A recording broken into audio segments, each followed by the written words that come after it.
વાવ તાલુકાના નાળોદર ગામની સીમમાં 2 માસ અગાઉ ખેતર માલિક ગોહિલ અભાજી સુજાજીની કરપેણ હત્યા કરીને નાસી છૂટેલા ભાગે આરોપીને પોલીસે ઝડપી પાડ્યા બાદ હવે હત્યા પાછળના સાચા કારણનો પર્દાફાશ થયો છે।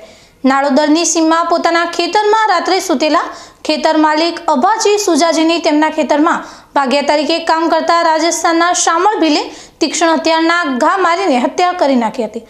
ઘટના બાદ નાસી છૂટેલા આરોપીને પકડવા માટે પોલીસે અલગ અલગ ટીમો બનાવી હતી અને તેને ઝડપી પાડ્યો હતો। પ્રાથમિક તપાસ દરમિયાન પોલીસ દ્વારા અગાઉ પ્રેસ કોન્ફરન્સમાં એવું જણાવવામાં આવ્યું હતું કે આ ત્યાં અનૈતિક સંબંધોના કારણે થયું હોવાનું પ્રાથમિક તપાસમાં બહાર આવ્યું છે। જો કે ધાનેરા પીઆઈ એમ.જે. ચૌધરી દ્વારા કેસની ઝીણવટભરી તપાસ હાથ ધરવામાં આવી હતી। તપાસ દરમિયાન આરોપી શામળ ભીલની પત્નીની શોધખોળ કરીને તેની પૂછપરછ કરવામાં આવી હતી।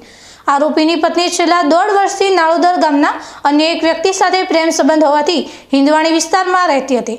પોલીસ પૂછપરછમાં આરોપીની પત્નીએ ચોંકાવનારો ખુલાસો કરતા જણાવ્યું હતું કે અબ્બાજી મારા ભાઈ જેવા હતા, મારે એમની જોડે કોઈ અનૈતિક સંબંધો નહોતા, પણ મારા પતિએ પૈસાની લાલચમાં તેમની હત્યા કરી નાખી છે।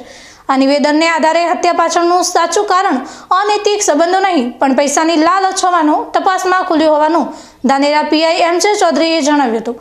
પોલીસે હત્યાના સાચા હેતુની પુષ્ટિ થતાં આગળની કાયદેસરની કાર્યવાહી હાથ ધરી છે।